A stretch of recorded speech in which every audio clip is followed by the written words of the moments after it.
You said something earlier about it surpassing or being superior to human intelligence. A lot of people, I think, like to believe that AI is on a computer and it's something you can just turn off if you don't like it.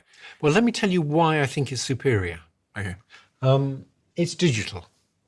And because it's digital, you can simulate a neural network on one piece of hardware, Yeah. and you can simulate exactly the same neural network on a different piece of hardware.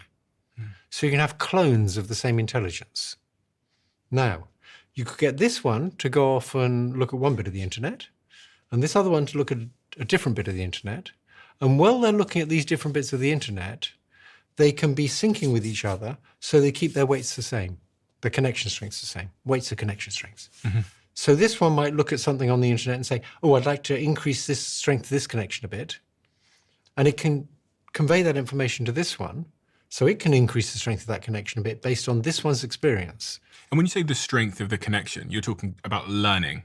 That's learning, yes. Yeah. Learning consists of saying, instead of this one giving 2.4 votes for whether that one should turn on, we'll have this one give 2.5 votes for whether this one should turn on. Now, that would be a little bit of learning. So these two different copies of the same neural net are getting different experiences. They're looking at different data, but they're sharing what they've learned by averaging their weights together.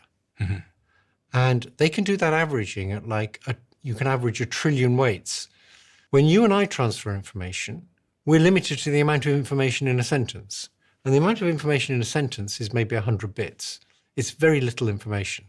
We're lucky if we're transferring like 10 bits a second. These things are transferring trillions of bits a second. So they're billions of times better than us at sharing information.